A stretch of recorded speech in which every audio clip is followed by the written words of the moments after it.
আল্লাহ রাব্বুল আলামিন পবিত্র কোরআনুল কারীমের ৭ নং সূরা সূরাতুল আ'রাফ এর 11 নম্বর আয়াতে বলেন, বিসমিল্লাহির রহমানির রহিম। আল্লাহ রাব্বুল আলামিন বলছেন, ওয়ালাকাদ খালাকনাকুম সুম্মা সাওয়ারনাকুম সুম্মা কুলনা লিল মালাইকাতি ইসজুদু লিআদম ফাসাজাদু ইল্লা ইবলিস লাম ইয়াকুন মিনাস সাজিদিন। আল্লাহ রাব্বুল আলামিন বলছেন, ওয়ালাকাদ খালাকনাকুম, নিঃসন্দেহে আল্লাহ রাব্বুল আলামিন সেই সত্তা যিনি তোমাদেরকে সৃষ্টি করেছেন। সুম্মা সাওয়ারনাকুম, এরপর তোমাদেরকে আকৃতি দান করেছেন, সুন্দর অবয়ব কাঠামো দান করেছেন, দৈহিক কাঠামো। সুম্মা কুলনা লিল মালাইকাতি ইসজুদু লিআদম, এরপরে আল্লাহ রাব্বুল আলামিন সমস্ত ফেরেশতাদেরকে বলেছেন যে তোমরা আদমকে সিজদা করো। আর সূরা বাকারার মধ্যে আছে আল্লাহ পাক সৃষ্টি করার পরে আদম আলাইহিস সালামকে নাম শিক্ষা দিয়েছেন, অর্থাৎ জ্ঞান শিক্ষা দিয়েছেন, এবং এমন জ্ঞান শিক্ষা দিয়েছেন যেই জ্ঞান ফেরেশতারাও জানতেন না। আল্লাহ পাক ফেরেশতাদেরকে বলেছিলেন যে তোমরা এই নামগুলো বলে দাও দেখি, যদি তোমরা সত্যবাদী হয়ে থাকো। ফেরেশতারা এই নামগুলো বলতে পারেননি। তারা বলেছিলেন, লা ইলমা লানা ইল্লা মা আল্লামতানা, আপনি আমাদেরকে যা শিখিয়েছেন এর বাইরে আমাদের কোনো জ্ঞান নেই। এরপর আল্লাহ পাক আদম আলাইহিস সালামকে বলেছেন, আদম তুমি নামগুলো বলে দাও দেখি। এরপর আদম আলাইহিস সালাম সুন্দর করে সব নামগুলো বলে দিয়েছেন, কারণ আল্লাহ পাক তাকে সেই জ্ঞান শিক্ষা দিয়েছেন। এরপরে আল্লাহ রাব্বুল আলামিন ফেরেশতাদেরকে বলেছেন, তোমরা আদমকে এখন সিজদা করো, কারণ জ্ঞানের মানদণ্ডে আদম তোমাদের চেয়ে শ্রেষ্ঠ। আর আমরা সেই আদম সন্তান, যদিও বা পৃথিবীতে আসার পরে আমরা আমাদের পরিচয়টা ভুলে গেছি। সেই আদম সন্তান, যে আদমকে আল্লাহ রাব্বুল আলামিন ফেরেশতাদেরকে দিয়ে সম্মানিত করলেন, সিজদা করালেন, সেই আদম সন্তান এখন আল্লাহর জমিনে শিরক করে, নবী সাল্লাল্লাহু আলাইহি ওয়াসাল্লামের সুন্নতের অনুসরণ করতে চায় না, নবীদের আদর্শ মানতে চায় না, কোরআন এবং সুন্নাহ মেনে জীবন করতে চায় না। সেই আদম সন্তান এখন জিনা করে, ব্যভিচার করে, মাদকদ্রব্য পান করে, সমকামী। সেই আদম সন্তান এখন ঘুষ খাচ্ছে, সুদ খাচ্ছে, দুর্নীতি করছে, অন্যের সম্পদ আত্মসাৎ করছে, অন্যায়ভাবে মানুষকে হত্যা করছে। এমন কোনো গুনাহ নাই যে সেই আদম সন্তান করছে না। কোন আদম সন্তান? যার পিতাকে আল্লাহ রাব্বুল আলামিন কি করলেন? ফেরেশতাদেরকে দিয়ে সিজদা করালেন। তাহলে চিন্তা করেন যে আমরা আমাদের পরিচয়টা কি পরিমাণ হারিয়ে ফেলেছি। আমরা তো চেতনার কথা বলি না, শেকড়ের কথা বলি না, আমরা সংস্কৃতির কথা বলি না। এই কথাগুলো আমরা বলি। আমাদের সত্যিকারের চেতনা হচ্ছে ইসলামিক চেতনা। সত্যিকারের শেকড় হচ্ছে এই শেকড় যে আমরা আদম আলাইহিস সালামের সন্তান, যে আদমকে আল্লাহ রাব্বুল আলামিন ফেরেশতাদেরকে দিয়ে সিজদা করিয়েছেন জ্ঞানের কারণে। আজকে সেই আদম সন্তান দেখবেন জ্ঞান অর্জন করতে চায় না, দিনের জ্ঞান অর্জন করতে চায় না, দুনিয়ার জ্ঞান অর্জন করতে চায়, দিনের জ্ঞান অর্জন করতে চায় না। যে জ্ঞান তাকে পরকালে নাজাতের ওসিলা করবে, সেই কোরআনটুকু তিলাওয়াতও করতে চায় না, তিলাওয়াত করা শিখতেও চায় না, আগ্রহী নাই। তাহলে আমরা কি পরিমাণে আমাদের শেকড়টা ভুলে গেছি, চেতনা হারিয়ে ফেলেছি, আমাদের মূল সংস্কৃতি থেকে দূরে সরে আসছি। একটু চিন্তা করেন। সামনে যাই। আল্লাহ রাব্বুল আলামিন বলছেন, এরপর সুন্দর আকৃতি দিয়ে আদমকে আমি ফেরেশতাদেরকে দিয়ে সিজদা করালাম। ফাসাজাদু, সবাই সিজদা করলো, প্রত্যেকটা ফেরেশতা কি করলো? সিজদা করলো, ইল্লা ইবলিস। কে সিজদা করলো না? ইবলিস। ইবলিস সিজদা করলো না। ইবলিস কে ছিল? সে কিন্তু কোনো ফেরেশতা ছিল না। সে ছিল একজন জিন। কানা মিনাল জিন। সূরা কাহফে আল্লাহ বলেছেন কানা মিনাল জিন, সে জিনদের একজন ছিল। ঠিক আছে? সে আল্লাহ রাব্বুল আলামিনের এত বেশি ইবাদত করেছিল যে আল্লাহ রাব্বুল আলামিন তাকে এক পর্যায়ে ফেরেশতাদের উপরে একটা দায়িত্বশীল বানিয়ে দিয়েছিল। ঠিক আছে? তো কিন্তু তার মনের ভিতরে একটা কিবর বা অহংকার ছিল, যে অহংকারের কারণে সে কিন্তু আল্লাহ পাকের এই নির্দেশটা পালন করলো না, লঙ্ঘন করলো। আমরা সামনে যাই। লাম ইয়াকুম মিনাস সাজিদিন, আল্লাহ পাক বলেন সে সিজদাকারীদের অন্তর্ভুক্ত ছিল না। কে? ইবলিস। আচ্ছা, ক্বালা, আল্লাহ পাক এবার বলছেন, মা মানাআকা আল্লা তাসজুদা ইয আমারতু। আল্লাহ পাক বলছেন, হে ইবলিস, কিসে তোমাকে নিষেধ করলো, কে তোমাকে বারণ করলো আদমকে সিজদা করতে, যাকে আমি সিজদা করার আদেশ করেছি? কি জন্য করলে না? সোজা কথায় তুমি কি জন্য সিজদা করলে না আদমকে? মা মানে আঁকে তোমাকে কে বারণ করলো? এবার ইবলিস তার দলিল পেশ করছে। সে বলছে যে قال انا خير منه, সে বলল আমি আদমের চাইতে উত্তম। আসসালাতু খায়রুম মিনান নাওম, এটা জানেন না? ঘুমের চেয়ে নামাজ উত্তম। ঠিক এইভাবেই ইবলিস বলছে কি আনা খায়রুম মিন, আমি তার চেয়ে উত্তম। কি কারণে উত্তম? খালাকতানি মিন নার ওয়া খালাকতাহু মিন তিন, হে আল্লাহ আপনি আমাকে সৃষ্টি করেছেন আগুন দিয়ে। জিনদেরকে কি দিয়ে সৃষ্টি করা হয়েছে? আগুন দিয়ে। ফেরেশতাদেরকে কি দিয়ে? নূর দিয়ে। তাহলে এখানে প্রমাণ হলো যে ইবলিস কিন্তু ফেরেশতা নয়। আমাকে সৃষ্টি করেছেন আগুন দিয়ে, ওয়া খালাকতাহু মিন তিন, এবং আদমকে সৃষ্টি করেছেন তিন মানে কাদা মাটি দিয়ে। তার মানে আগুন কাদামাটির চেয়ে সুপিরিয়র, বেশি মর্যাদা সম্পন্ন, ওর মানে কে আছে আর কি, এই কারণে সে সিজদা করল। এবার আল্লাহ রাব্বুল আলামিন বলছেন ক্বালা ফাহবিত মিনহা, ইবলিস এখান থেকে নেমে যাও। এটা কোন জায়গা? একদম মহাকাশের উপরে না, নাকি পৃথিবীতে? এটা সাত আসমানের উপরের ঘটনা। ইতিহাস শুরু হয়েছে মহাবিশ্বে। মানুষের অস্তিত্ব ছিল না এমন একটা সময় চলে গেছে। মহাবিশ্বে কোটি কোটি বছর চলে গেছে যখন মানুষ বলতে কিছু ছিল না। ছিল না। অনেক পরে মানুষকে সৃষ্টি করা হয়েছে। এখন দুনিয়াতে মানুষের চলাচল দেখলে মনে হয় মহাবিশ্বে সে একাই আছে, কেউ নাই, তাই না? আচ্ছা, এটা দলিল কোরআনে আছে। সূরা দাহার 1 নম্বর আয়াত পড়ে দেখবেন, হাল আতা আলাল ইনসানি হাইনুন মিনাদ দাহরি লাম ইয়াকুন শাইআন মাযকুরা। আল্লাহ পাক বলছেন মানুষের উপরে এমন সময় চলে গেছে যে মানুষ কোনো আলোচ্য বিষয় ছিল না, উল্লেখযোগ্য কোনো বিষয় ছিল না। তো সভ্যতার শুরুর ঘটনা হচ্ছে এটা, মানে মানব সভ্যতার একদম শুরুর শেকড়ের ঘটনা হচ্ছে এটা। একদম শুরুর চেতনা, শুরুর সংস্কৃতি শুরু হচ্ছে এখানে। এবার ইবলিস বলছে আমি সিজদা করব না, বিকজ আমি তার চেয়ে সুপিরিয়র। আপনি তাকে সৃষ্টি করেছেন মাটি দিয়ে, আমাকে সৃষ্টি করেছেন আগুন দিয়ে, আমি তাকে সিজদা করব না। সে আল্লাহ পাকের আদেশ লঙ্ঘনই করলো না, বরং আল্লাহকে উল্টা একটা যুক্তি দেখালো যে আপনি ভুল, আমি ঠিক। নাউজুবিল্লাহ, আপনি আমাকে আদমকে সিজদা করতে বলছেন, এটাই ভুল, বরং উচিত হচ্ছে ও আমাকে সিজদা করবে। তো সে কিন্তু আলা ওয়াস্তাকবার, সে উদ্ধত হলো এবং অহংকারও প্রদর্শন করলো। আল্লাহ পাক বলেন ক্বালা ফাহবিত মিনহা, এখন এখান থেকে নেমে যাও।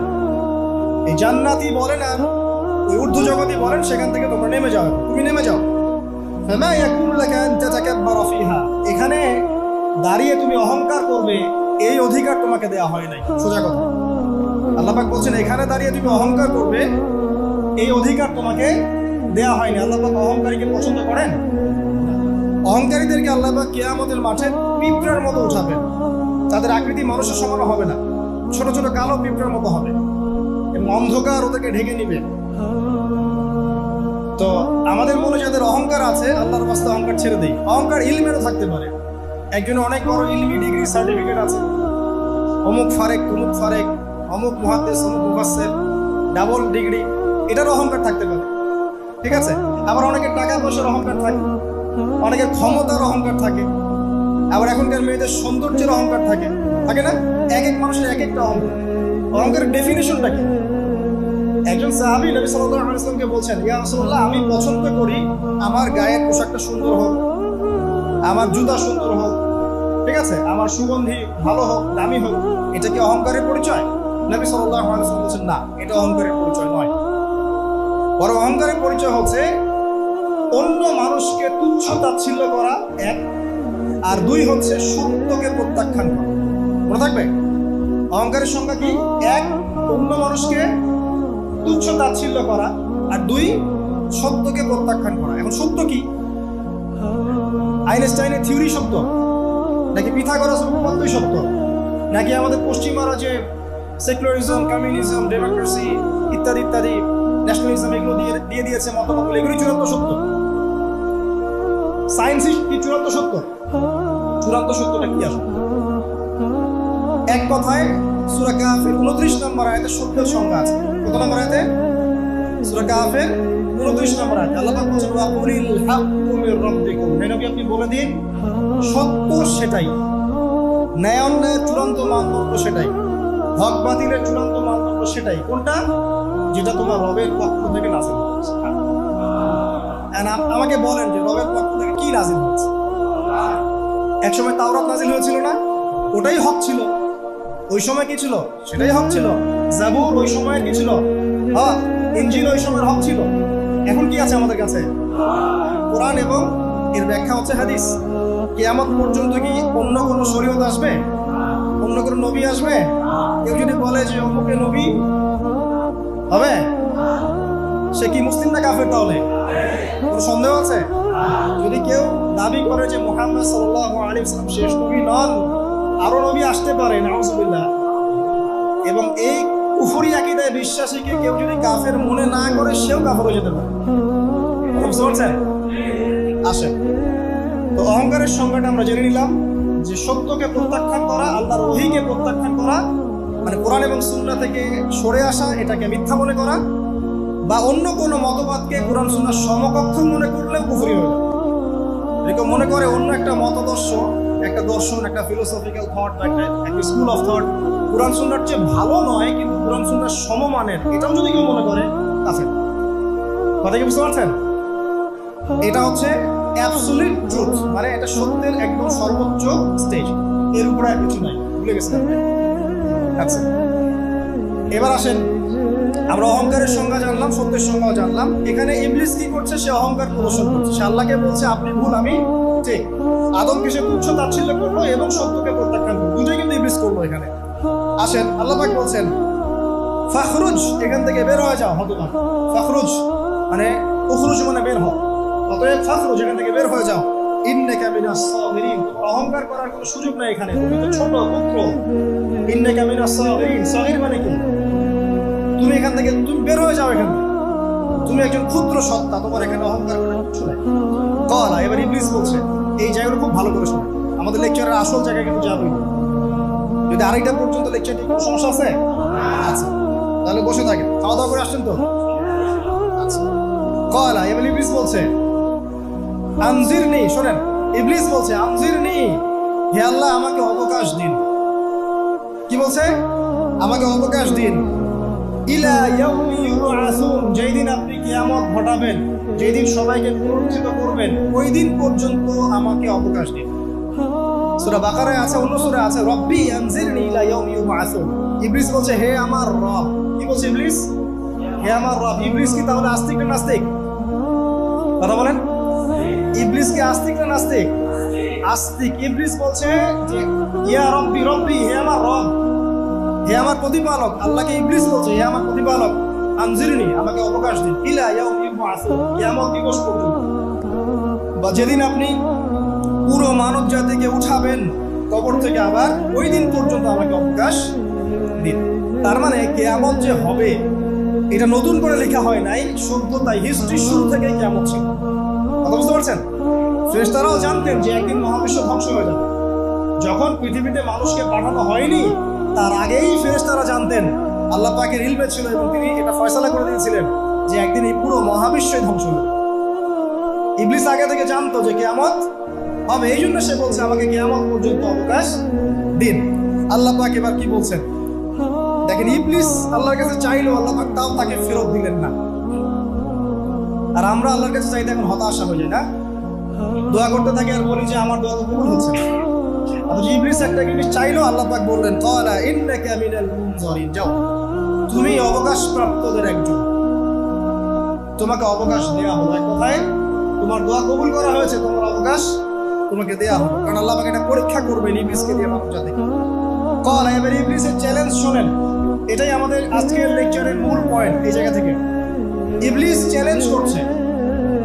কি চ্যালেঞ্জ করছে? ফাবিমা আগওয়াইতানি, হে আল্লাহ আপনি যে কারণে আমাকে বিচ্যুত করলেন, আমি আমার যে কৃতকর্মের কারণে আপনার রহমত থেকে বঞ্চিত হয়ে গেলাম, ঠিক আছে, আমি সেই আদমের এবং আদমের সন্তানের সরল পথে ওত পেতে বসে থাকবো। কথাটা ভালো করে বুঝুন। ইবলিস চ্যালেঞ্জ করলো কাকে? আল্লাহকে। যে কারণে আল্লাহ আপনি আমাকে বহিষ্কার করলেন, এখন আমি কি করব? আমি এই আদম সন্তানের সরল পথে, আপনাকে পাওয়ার এই পথের আনাচে কানাচে আমি ওত পেতে বসে থাকবো। কি জন্য বসে থাকবো? যাতে করে আমি আদম সন্তানকে বিচ্যুত করতে পারি। শুধু তাই নয়, সে আরো বলছে সুম্মা লাআতিয়ান্নাহুম, আমি শুধু বসেই থাকবো না, আমি আদম সন্তানের কাছে আসবো। মিন বাইনি আইদিহিম, তার সামনে থেকে আসবো, ওয়া মিন খালফিহিম, আদম সন্তানের পিছন থেকে আসবো, ওয়া আন আইমানিহিম, তার ডান দিক থেকে আসবো, ওয়া আন শামাইলিহিম, তার বাম দিক থেকে আসবো। ওয়ালা তাজিদু আকসারাহুম শাকিরিন, আল্লাহ পাক আপনি তাদের বেশিরভাগকেই শুকরগুজার পাবেন না। কথা কি ক্লিয়ার না? কোন সমস্যা? ইবলিস কি চ্যালেঞ্জ করলো? আমি শুধু বসেই থাকবো না, ডান দিক থেকে আসবো, বাম দিক থেকে আসবো, সামন থেকে আসবো, পিছন থেকে আসবো, আমি আদম সন্তানকে পথভ্রষ্ট করেই ছাড়বো, আপনি আদম সন্তানের বেশিরভাগকে পথভ্রষ্ট পাবেন। ইবলিসের কথা কি বাস্তব প্রতিফলন দেখা যায় এখন সমাজে? বেশিরভাগ মানুষ নামাজ পড়ে না পড়ে না, বেশিরভাগ মানুষ সুদ খায় না খায় না, বেশিরভাগ যুব সমাজ জেনা করতেছে না করতেছে না, বেশিরভাগ লোক মাদক খাচ্ছে না খাচ্ছে না। পৃথিবীর কোনো জায়গায় আল্লাহর বিধান আছে কি নাই? দুই একটা জায়গায় আছে আইওয়াশ, শোডাউন। বেশিরভাগ নারী পর্দায় চলে না চলে না, বেশিরভাগ মানুষ রোজা রাখে না রাখে না, বেশিরভাগ মানুষ যাকাত দেয় কি দেয় না। তাহলে ইবলিস যে বলবো আপনি বেশিরভাগকেই শুকরগুজার পাবেন না। বেশিরভাগ মানুষ পরকালের স্বার্থে কাজ করে না, দুনিয়ার স্বার্থে কাজ করে। কতজন মানুষ আল্লাহ পাকের দ্বীনটাকে প্রচার প্রসার প্রতিষ্ঠার কথা বলে বা কোরআন সুন্নাহর কথাগুলো মেনে চলে? কতজন মানুষ? বেশিরভাগ লোক মেনে চলে। তাহলে ইবলিস কি সফল না ব্যর্থ? ইবলিসের চ্যালেঞ্জ কি সফল না ব্যর্থ? ইবলিসের কথা সে কিন্তু অক্ষর অক্ষরে পালন করেছে। আর এই ইবলিসকে আল্লাহ পাক কেন পৃথিবীতে নিয়েছেন? আমাদেরকে পরীক্ষা করার জন্য, যেন আমরা এই সর্বপথ থেকে বিচ্যুত না হই। সামনে যান, আরো কঠিন কথা আছে। ক্বালা খরুজ মিনহা, আল্লাহ পাক বলছেন এখান থেকে বের হয়ে যাও। মাযকুমান মাদহুরা, একদম অপদস্থ লাঞ্ছিত হয়ে এখান থেকে বের হয়ে যাও।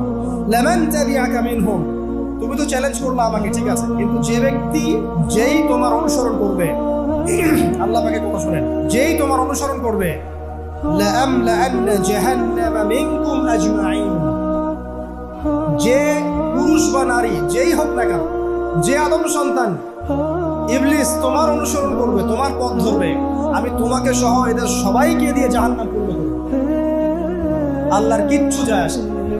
আল্লাহ পাক যদি এই পুরো পৃথিবীটাকেও জাহান্নামে নিক্ষেপ করেন অবাধ্যতার কারণে, আল্লাহ পাক কিছু যায় আসে? ওই যে আপনাদের এখানে নদী আছে না, কি বালাসী ঘাট, এখানে চর আছে না, চরের মধ্যে একটা বালুর কণার কি দাম আছে? একটা বালুর কণার কোন দাম আছে? এই পুরো মহাবিশ্বে পৃথিবীর অবস্থান এর চেয়েও কম। তো পুরো পৃথিবীর মানুষ যদি আল্লাহর অবাধ্য হয়, আল্লাহ পাকে পুরো দুনিয়াটাকে ধ্বংস করে দেন, জাহান্নামে নিক্ষেপ করেন, আল্লাহ পাকে কিছু যায় আসবে কিনা? এবার আসেন, এখান থেকে আমরা বুঝতে পারলাম ইবলিস একটা তৃতীয় সত্তা। আল্লাহ পাক আদম আলাইহিস সালামকে সৃষ্টি করলেন, নাম শিক্ষা দিলেন, সেজদা করালেন, ইবলিসকে সেজদা করতে বললেন, সে করলো। সে চ্যালেঞ্জ করলো উল্টা যে আমি ওর চেয়ে উত্তম, আপনি ভুল, আমি সঠিক। সে অহংকার করলো এবং একই সাথে সে আদমকে পথভ্রষ্ট করার চ্যালেঞ্জও করে বসলো। আল্লাহ পাক ঘোষণা করলেন, যদি কোনো আদম সন্তান তোমাকে ফলো করে, তোমাকে সহ তাকে আমি জাহান্নামে নিব। ঠিক আছে, এ পর্যন্ত। এবার সামনে আসেন। এবার আল্লাহ পাক আদমকে বলছেন, কাকে বলছেন? আদম আলাইহিস সালামকে বলছেন, ইয়া আদম, হে আদম। তার আগে আদম আলাইহিস সালামের বুকের পাঁজর থেকে কাকে সৃষ্টি করছেন? হাওয়া আলাইহিস সালাম, সভ্যতার ইতিহাসের প্রথম নারী এবং ইতিহাসের সবচেয়ে সুন্দরী রমণী কে? হাওয়া আলাইহিস সালাম। আরেকজন আছেন সবচেয়ে সুন্দর রমণী, কে? কে বলতে পারবেন? জি না, 100 টাকা পুরস্কার বলেন। হ্যাঁ, নাম কি? মাশাআল্লাহ, ওকে পুরস্কার দিও। কি নাম তোমার? মাশাআল্লাহ, মাশাআল্লাহ। দ্বিতীয় সুন্দরী রমণী, দুজন রমণীকে বলা হয় পৃথিবীর সবচেয়ে সুন্দরী রমণী। আপনি যাদেরকে দেখে সিডিউস হচ্ছেন, যদিও এদেরকে দেখে সিডিউস হওয়ার কিছু নাই, কারণ এরা তো সুন্দর না, কোনো দিক থেকে সুন্দর না, না পোশাকের দিক থেকে, না চেহারার দিক থেকে, না ফিজিক্যাল স্ট্রাকচারের দিক থেকে। এদেরকে দেখে তো পাগলও সিডিউস হবে। তো আদম আলাইহিস সালাম এবং আদম আলাইহিস সালামের স্ত্রী হাওয়া আলাইহিস সালাম এবং সারা আলাইহিস সালাম, ইতিহাসের সবচেয়ে সুন্দর রমণী, ইতিহাসের সবচেয়ে সুন্দর রমণী কাদের স্ত্রী ছিলেন? নবীদের অন্য কারো? এই জন্যই বলি, আপনি যদি পবিত্র থাকেন, আল্লাহওয়ালা মানুষ হন, ইনশাআল্লাহ তাআলা আল্লাহ পাক আপনার ঘরে একটা নেককার পুণ্যবতী সুশ্রী স্ত্রী দান করবেন। আপনি যদি এইসব অশ্লীলতার গোলক ধাঁধায় পড়ে নিজের ঈমান হারিয়ে ফেলেন, চরিত্র হারিয়ে ফেলেন, সম্ভাবনা খুবই কম যে আপনি একজন দিনদার মেয়ে পাবেন। বরং আপনি এমন কাউকেই পেতে পারেন যে আপনার মতোই, ঠিক আছে? দেখবেন যে আপনি 10 ঘাটের পানি খেয়ে আসছেন, ও দেখবেন 12 ঘাটের পানি খেয়ে আসছে। আল্লাহ পাক আমাদের যুব সমাজকে হেফাজত করুন, আমিন। আল্লাহ পাক এবার আদম আলাইহিস সালামকে বলছেন, ইয়া আদম, হে আদম, উসকুন আনতা ওয়া যাওজুকাল জান্নাহ। আদম শোনো, তুমি এবং তোমার স্ত্রী দুইজন এখন জান্নাতে থাকো। কোথায় থাকো? জান্নাতে থাকো। ওয়া কুলা মিন হাইসু শি'তুমা, যেখানে ইচ্ছা সেখান থেকে খাবার খাও। জান্নাতের নাজ নিয়ামতের কথা তো আপনারা শুনেছেন অনেক, আমি ওইগুলো বলতে যাচ্ছি না, সময় চলে যাবে। যা ইচ্ছা তাই পাবেন সেখানে, যা ইচ্ছা তাই। এমন একটা জায়গা যেটা কখনো কোনো চোখ দেখে নাই, কোনো কান শোনেও নাই। চোখ না দেখলেও, কান না শুনলেও মানুষ মনে মনে অনেক কিছু কল্পনা করে না, এটা কল্পনাও করার সুযোগ নাই। এত উন্নত মানের একটা জায়গা। তোমরা দুজন এখানে থাকো, জান্নাতের যে কোনো জায়গায় যাও, খাওয়া দাওয়া করো, কোনো সমস্যা। কিন্তু ওয়ালা তাকরাবা হাদিহি শাজারা, মানে কি, এই যে গাছটা আছে, এই গাছের কাছে যেও। একটা শর্ত খালি দিলাম, গাছের কাছে যেও। গাছের নাম কি এগুলো আমাদের আলোচনার বিষয় না। বিষয়টা হচ্ছে আল্লাহ পাকের আদেশটা কি। গাছটা আম গাছ হতে পারে, জাম গাছ হতে পারে, কদু গাছ হতে পারে, যে কোনো গাছ হতে পারে। এটা নিয়ে আমাদের কোনো মাথা ব্যথা নাই। মাথা ব্যথা হচ্ছে আল্লাহ পাকের আদেশ, এই গাছের কাছে যেও না, গাছ যেও। আচ্ছা, ফাতাকুনা মিনাজ জালিমিন, যদি চলে যাও তোমরা দুজন এখানে, তাহলে তোমরা দুজন কিন্তু জালেম হয়ে যাবে। আল্লাহ পাকের হুকুম অবাধ্য করলে মানুষ কি হয়ে যায়? জালেম হয়। এই জন্য আমরা দোয়ায় বলি, আল্লাহুম্মা ইন্নী যালামতু নাফসি, বলি না? হে আল্লাহ, আমি আমার নফসের উপর জুলুম করেছি। রব্বানা যালামনা আনফুসানা, বলি না? আল্লাহ, আমরা আমাদের উপর জুলুম করেছি। আমরা যখন পাপ করি মানে আমরা জুলুম করে ফেলছি। তো তোমরা দুজন এই গাছের কাছে যেও না, যদি যাও তাহলে জুলুম করে ফেলবে এবং জালেম হয়ে যাবে। এবার ইবলিস তো আর বসে নাই, সে তো চ্যালেঞ্জ করেছে, করে নাই? আচ্ছা, এবার ইবলিস কি করছে? ফাওয়াসওয়াসা লাহুমা আশ-শাইতান, এবং ইবলিস এবার এদের দুজনকে ওয়াসওয়াসা প্রদান করতে শুরু করলো। ইবলিস কি করলো? ওয়াসওয়াসা প্রদান করতে শুরু করলো। ওয়াসওয়াসাটা এমন ছিল যে হাল আদুল্লুকা আলা শাজারাতিল খুলদি ওয়া মুলক। ইবলিস এসে আদম এবং হাওয়া আলাইহিস সালাম তাদেরকে উস্কে দিতে লাগলো যে আমি কি তোমাদেরকে এমন কোনো গাছের কথা বলবো যেই গাছের ফল খেলে তোমরা চিরস্থায়ী হয়ে যাবে, কখনো মরবে না, এবং এমন রাজত্ব পাবে যে রাজত্বের কোনো ক্ষয় না। ইবলিসের টোপটা কি দেখলেন? চিরস্থায়িত্বের টোপ এবং কিসের টোপ? রাজত্বের টোপ। এটা সূরা তাহার মধ্যে আছে। অন্য সূরায় আছে যে আমি কি বলে দিব এমন গাছের কথা যে গাছের ফল খেলে তোমরা ফেরেশতা হয়ে যাবে, কখনো মরবে না। তাহলে চিরস্থায়িত্বের টোপ এবং এই যে কিসের? রাজত্বের এই যে টোপ, এই দুইটা হচ্ছে মানুষকে আল্লাহর পথ থেকে ডিসিভ করার একটা মানদণ্ড। কথা বুঝতে পারছেন? এই পৃথিবীতে যত মানুষ পথভ্রষ্ট হয়ে গেছে জন্য হয়েছে অনেকেই, আর অনেকে চিরস্থায়িত্বের জন্য হয়েছে। ফেরাউন নমরুদ চিরস্থায়িত্বের লোভে পড়ে পথভ্রষ্ট হয়নি? আর ওই সময় থেকে শুরু করে এখনকার বিশ্বে যারা ক্ষমতাধর, এরা কি ক্ষমতার দাপটে পথভ্রষ্ট হচ্ছে না? এই দুটো হচ্ছে মানুষকে পথভ্রষ্ট করার মাধ্যম। ইবলিস খুব ভালো করেই জানতো। এটা কথা বলি নাই, যখন আদম আলাইহিস সালামকে তৈরি করে রাখা হয়েছে, সৃষ্টি করে রাখা হয়েছে, ইবলিস এর চারপাশে রাউন্ড দিচ্ছিল, তাওয়াফ করছিল, তাওয়াফ। এবং মানব শরীরের এবং মানব মস্তিষ্কের, মনের, মননের দুর্বল পয়েন্টগুলো সে ফাইন্ড আউট করছিল। কারণ সে কিন্তু অনেক জ্ঞানী ছিল, সে কিন্তু প্রচন্ড জ্ঞানী ছিল। এখনো কিন্তু সে প্রচন্ড জ্ঞানী, এবং তার অভিজ্ঞতা ঝুলি এখন অনেক বেশি, তাই না? ওর বয়স হয়ে গেছে না, এখন প্রচুর বয়স। তো তাওয়াফ করে করে সে মানুষের দুর্বল জায়গাগুলো ফাইন্ড আউট করেছে। একটা হচ্ছে পেট, একটা প্রবৃত্তি, একটা হচ্ছে নারীর প্রতি আসক্তি, ঠিক আছে, একটা ক্ষমতার লোভ, একটা চিরস্থায়িত্বের লোভ। এগুলো হচ্ছে মানুষের দুর্বল জায়গা। ইবলিস এগুলো ফাইন্ড আউট করে ওইভাবে চাল দিয়েছে। কথা বুঝতে পারছেন? একটু খেয়াল করে দেখেন, এখনকার বিশ্বে যত অন্যায় হচ্ছে ম্যাক্সিমাম পাপ হচ্ছে পেটের কারণে। পেট। সুদ খায় কেন? পেটের কারণে। ঘুষ খায় কেন? পেটের কারণে। ইভেন যে এখন জেনা করছে ওদেরকে তো এখন যৌনকর্মী বলতে হয়, তাই না? সম্মান দিয়ে কথা বলতে হয়। যৌনকর্মী যারা, তারাও দেখবেন পেটের কারণেই করছে। পেটের কারণে। তারপর দেখবেন মানুষের সম্পদ আত্মসাৎ, ওই যে ছেলে মেয়ে বাল বাচ্চার জন্য। পেট মানে মূল জিনিসটা কি? পেট। এবং চিরস্থায়িত্ব, ক্ষমতার দাপট আর প্রবৃত্তির দাসত্ব, এগুলো হচ্ছে মানুষের সবচেয়ে দুর্বল পয়েন্ট। দেখবেন ম্যাক্সিমাম পাপ হচ্ছে মেয়েদের কারণে। মেয়েদের কারণে না, মেয়ের পিছনে। মেয়ের পিছনে আপনি চলে গেছেন, এখানে আত্মহত্যা করছে কেউ, কেউ এখানে আপনার জেনা করছে, কেউ ধর্ষণ করছে, কেউ পরকে লিপ্ত হচ্ছে, মানে মেয়েরই কোনো পাপ। ওই যে বলে না, দুইটা পাপ যাকে পেয়ে গেছে তার লাইফটা ক্র্যাশড। একটা হচ্ছে মেয়ে, একটা হচ্ছে টাকা। অর্থ সম্পদের লালসা যার মধ্যে পেয়ে বসেছে, এর জীবন শেষ। আর যার মেয়ের নেশা আছে, মেয়ের নেশা যার মধ্যে আছে, এর জীবন শেষ। একে আপনি হেদায়েতের পথে আনতে পারবেন না ইল্লা মাশাআল্লাহ, আল্লাহ পাক যদি না চান। আসেন, আর ইবলিস তাওয়াফ করছিল এবং সে কিন্তু টোপ দিল, চিরস্থায়িত্বের টোপ দিল। এবং কিসের টোপ দিল? ফেরেশতা হয়ে যাবে, অমর হয়ে যাবে। এবার আমাদের পিতামাতা আদম এবং হাওয়া আলাইহিস সালাম তারা কিন্তু ফল খেয়ে ফেললেন। আর এটা এমন নয় একবার ওয়াসওয়াসা দিয়েছে বাস খেয়ে ফেলেছেন, এমন নয়। কন্টিনিউয়াসলি সেই কাজটা করেছে। একটা মানুষ যখন জেনা করে, ইবলিস কি একবার এসে বললেই কেউ জেনা করে ফেলে? আস্তে আস্তে কিন্তু মানুষ জেনা করতে যায়।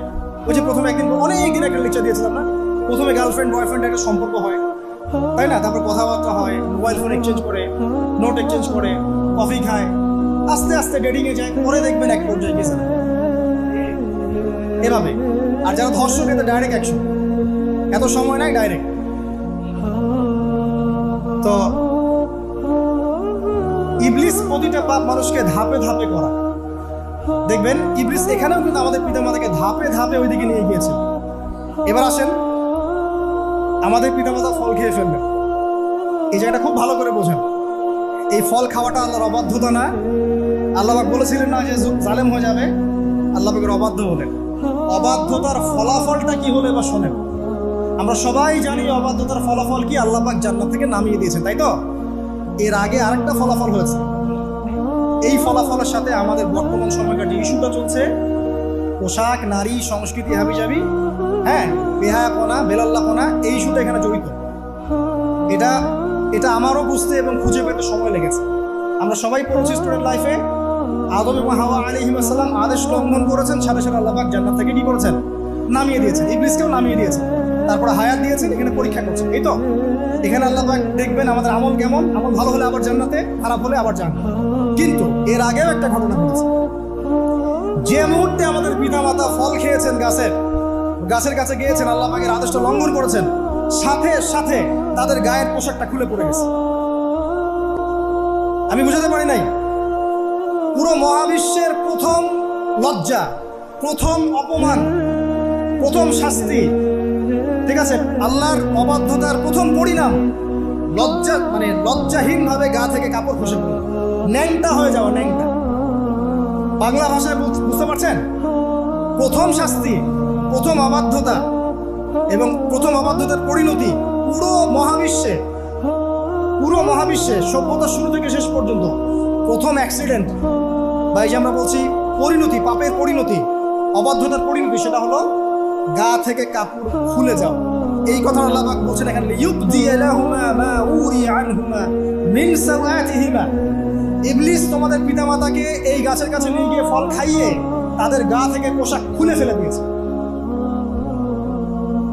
এবার কি বুঝতে পারছেন ইবলিস এখন বিশ্বে কি করছে? ইবলিস সেম কাজটা করছে আমাদের সাথে, আমাদের গা থেকে তারা পোশাক খুলে ফেলে দিচ্ছে। সভ্যতার শুরুর পাপ বলছি না আমরা, এটা আসলে ভুল। সভ্যতার শুরুতে আদম এবং হাওয়া আলাইহিস সালাম যে ভুলটা করেছেন, তার যে পরিণতি হয়েছে সেটা এটা ছিল না যে জান্নাত থেকে পৃথিবীতে নামিয়ে দেয়া, বরং পরিণতি এটা ছিল তাদের গা থেকে প্রথম কাপড় খুলে গেছে, তারা নগ্ন হয়ে গেছে। ইবলিস সর্বপ্রথম আমাদের বাবা মাকে নগ্ন করেছে প্রলোভন দিয়ে, ক্ষমতার প্রলোভন, চিরস্থায়িত্বের প্রলোভন দিয়ে। আজকের বিশ্বেও কি ইবলিসের দোসররা সেম কাজটা করছে না? আজকের বিশ্বেও কি ইবলিসের মানুষরূপী দোসরগুলা সেম কাজটাই করছে না? সেম কাজটা করছে, আমাদের গা থেকে ওরা পোশাক খুলে ফেলছে। এরপর আল্লাহ পাক জান্নাত থেকে নামিয়ে দিয়েছে। আগে কিন্তু এটা হয়নি, আগে পোশাক খুলেছে। এরপর কি হয়েছে জানেন? শোনেন, আল্লাহ পাক ওয়াকালা মা নাহাকুমা রাব্বুকুমা আন হাযিহি আশ-শাজারা ইল্লা আন তাকুনা মালাকাইন আও তাকুনা মিনাল খালিদিন। ইবলিস বলছিল যে তোমাদের রব তোমাদেরকে এই গাছের কাছে যেতে নিষেধ করেছে এই কারণে যে তোমরা এখানে গেলে মালাক হয়ে যাবে, চিরস্থায়ী হয়ে যাবে। ওয়াকাসামাহুমা ইন্নী লাকুমা লামিনান নাসিহিন। ইবলিস বলছিল যে আমি আল্লাহর কসম করে বলছি আমি তোমাদের শুভাকাঙ্ক্ষী। ফাদাল্লাহুমা বিগুরুর, ওদেরকে তারা পথভ্রষ্ট করলো, ইবলিস তাদেরকে পথভ্রষ্ট করলো। ফালাম্মা যাআকাশ শাজারা, যখন তারা গাছের কাছে গেলেন, বাদাত লাহুমা সাওআতুহুমা, তাদের লজ্জাস্থানটা উন্মুক্ত হয়ে গেল, কাপড় খুলে পড়ে গেল। এটাই বলতে চাচ্ছিলাম। ওয়াতাফিকা ইয়াখসিফানি আলাইহিমা মিন ওয়ারাকিল জান্নাহ, এবং আদম এবং হাওয়া আলাইহিমা সালাম জান্নাতের গাছের পাতা ছিঁড়তে লাগলেন এবং সেই পাতা দিয়ে লজ্জাস্থান ঢাকতে লাগলেন। আপনার বাবা আপনার মাকে যদি কেউ রাস্তায় নগ্ন করে ফেলে আপনার কেমন লাগবে? আপনি কি করবেন তার ইজ্জত সম্মান বাঁচানোর জন্য? আমাদের পিতা মাতাকে ইবলিস জান্নাতে নগ্ন করে দিয়েছিল এবং আমাদের পিতা মাতা জান্নাতের পাতাগুলো ছিঁড়ে ছিঁড়ে লজ্জাস্থানকে আবৃত করতে শুরু করলেন। ওয়ানাদাহুমা রাব্বুহুমা, এবং আল্লাহ পাক বলেন এবার আল্লাহ পাক তাদের দুজনকে ডাকলেন, ডেকে বলে আলাম আনহাকুমা আন তিলকুমা শাজারা, হে আদম এবং হাওয়া তোমাদের দুজনকে কি আমি বলি নাই যে এই গাছের কাছে যাবে না? ওয়াকুল লাকুমা ইন্নাশ শাইতানা লাকুমা আদুউম মুবিন, আমি কি তোমাদেরকে বলি নাই নিশ্চয়ই শয়তান তোমাদের স্পষ্ট প্রকাশ্য শত্রু? ক্বালা, এবার তারা তাদের ভুল বুঝতে পারল। আল্লাহ পাকের কত দয়া মানুষের প্রতি দেখেন। ইবলিসও আল্লাহর অবাধ্য ছিল, আল্লাহ পাক তাকে বহিষ্কার করে কাফের বানিয়ে দিয়েছেন, চিরস্থায়ী লানত করেছেন। আমাদের পিতা মাতাও ভুল করেছেন, বাট আল্লাহ পাক তাদেরকে চিরস্থায়ী জাহান্নামী করেন নাই। আল্লাহ পাক তাদেরকে দয়া পরবশ হয়ে ক্ষমা করে দিয়েছে। শুধু তাই নয়, আল্লাহ পাক এত মহব্বত করেন আদম সন্তানকে যে তওবা করার যে কালিমাটা, সেই কালিমাটাও আল্লাহ পাক আদম ও হাওয়াকে শিখিয়ে দিয়েছেন। কোন কালিমা দিয়ে তওবা করব, কি করব, এটাও তারা বুঝতে পারছিলেন না। আল্লাহ পাক শিখিয়ে দিয়েছেন। ক্বালা, তারা বলল রব্বানা, হে আমাদের প্রতিপালক, যালামনা আনফুসানা, আমরা আমাদের উপর জুলুম করেছি নফসের উপরে, ওয়া ইল্লাম তাগফির লানা ওয়া তারহামনা লানাকুনান্না মিনাল খাসিরিন। এই দোয়াটা করলেন আমাদের পিতামাতা, আল্লাহ পাক মাফ করবেন। কিন্তু মাফ করার পরে আর জান্নাতে থাকা হলো? এই পৃথিবীতে নামিয়ে দেওয়া। পৃথিবীতে নামিয়ে দেওয়ার পরে একটা হায়াত দেওয়া হলো, কারো 50, 60, 70, 100, 200, 500, 1000 ইত্যাদি, এবং আল্লাহর পক্ষ থেকে ঐশী গ্রন্থ পাঠানো হলো, কখনো তাওরাত, কখনো জাবুর, কখনো ইনজিল ইত্যাদি, কখনো কোরআন। শর্ত দেওয়া হলো যারা আল্লাহ পাকের এই ঐশী গ্রন্থগুলো মেনে চলবে তারা ইনশাআল্লাহ আবার মৃত্যুর পর সেই জান্নাতে ফিরে যাবে যেখান থেকে তারা বহিষ্কৃত হচ্ছে। আর যে বা যারাই আল্লাহ পাকের এই আয়াত, নিদর্শন এবং ঐশী গ্রন্থগুলোকে অস্বীকার করবে, এটাকে মিথ্যা প্রতিপন্ন করবে, আল্লাহ পাকের সবাই কিনে জাহান্নামে পরিণত হবে ইনশাআল্লাহ। আল্লাহ পাক এটাও বলেছেন যে আল্লাহ পাক ওয়ালাকাদ যারানা লি জাহান্নামা কাসীরাম মিনাল জিন্নি ওয়াল ইনস, আল্লাহ পাক বহু মানুষ আর জিনকে দিয়ে জাহান্নামে পরিণত করবেন। কারণ এই দুই জাতিকে পাঠানো হয়েছিল পৃথিবীতে শুধু আল্লাহর ইবাদত করার জন্য। ওমা খালাকুল জিন্না ওয়াল ইনসা ইল্লা লিয়াবুদুন, এরা সেটা করে নাই। এই কারণে আল্লাহ পাক হাদিসের মধ্যে জানিয়েছেন প্রতি 1999 জন মানুষকে আল্লাহ পাক জাহান্নামে পাঠাবেন, তবে বেশিরভাগ জান্নাতি হবে এই উম্মতে মুহাম্মাদের মধ্যে। এবার শুনেন, আমাদের পিতামাতার এই পরিণতির পর আল্লাহ পাক যখন আমাদেরকে পৃথিবীতে পাঠালেন, আল্লাহ পাক আমাদেরকে নগ্ন করে পৃথিবীতে রাখেন নাই। আল্লাহ পাক আসমান থেকে লিবাস পাঠিয়েছেন। এই যে সমাজ বিজ্ঞানের লেখা আছে না, মানুষ আগে নগ্ন ছিল, গাছের ছালপাতা পরে থাকতো, তারপরে বন্য প্রাণী শিকার করতো, গুহায় ভয়ে থাকতো, বোগাস, মিথ্যা, বাজে কথা, একদম টোটাল মিথ্যা কথা। আল্লাহ রাব্বুল আলামিন সভ্যতা শুরু করেছেন নবী দ্বারা, সভ্যতা শেষও করবেন নবী দ্বারা। প্রত্যেক যুগে যুগে সভ্যতার ধারক এবং বাহক ছিলেন নবীগণ। আর আদম আলাইহিস সালাম পৃথিবীতে আসার পর নগ্ন হয়ে থাকেন নাই। আল্লাহ পাক আসমান থেকে লেবাস পাঠিয়েছিলেন। সুবহানাল্লাহ, আল্লাহ পাক আমাদেরকে নগ্ন করে রাখেন নাই। এবার দেখেন আল্লাহ পাক কি বলছেন, ইয়া বানি আদম, আচ্ছা আসেন, ইয়া বানি আদম, হে বনু আদম, কাদেরকে বলছেন? আমাদেরকে। قد أنزلنا عليكم لباسا يواري سوآتكم وريشا, হে বনু আদম, আমি তোমাদেরকে নগ্ন ছেড়ে দিচ্ছি, আমি তোমাদের জন্য লেবাস আর পোশাক পাঠাচ্ছি, যেই পোশাক দিয়ে তোমরা তোমাদের লজ্জাস্থানকে আবৃত করবে এবং সৌন্দর্য বর্ধন করবে। এটা করছি না আমরা এখন? আচ্ছা, ওয়ালিবাসুত তাকওয়া যালিকা খায়র, আর তাকওয়ার লেবাস, তাকওয়ার পোশাকটা হচ্ছে সবচেয়ে উত্তম। যেমন দেখেন আমাদের সতর কি এই নাভির উপর থেকে হাঁটুর নিচ পর্যন্ত না, তাই বলি কি আমরা সবাই এভাবেই ঘুরি? এটা সর্বনিম্ন একটা স্কেল, তাই না? এর উপর আপনি জুব্বা পরছেন, পাগড়ি পরছেন, টুপি পরছেন, বা আপনি হয়তো আরো ঢিলেঢালা কোনো পোশাক পরছেন, এই পোশাকটাকে বলা হচ্ছে তাকওয়ার পোশাক। ওয়ালিবাসুত তাকওয়া যালিকা খায়র, এটা আরো উত্তম। একজন মেয়ে, অনেক আলেম বলছেন যে চোখ, এই চোখটুকু ঢেকে বের করে দেখা যাবে, বলছে না? অনেকে বলেছেন কিনা?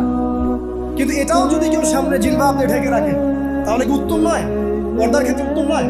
তো লিবাসুত তাকওয়া যালিকা খায়র, তাকওয়ার যে পোশাক সেটা আরো উত্তম বেশি। নরমালি তো পোশাক দিয়েছি, তাকওয়ার পোশাক সবচেয়ে উত্তম বেশি।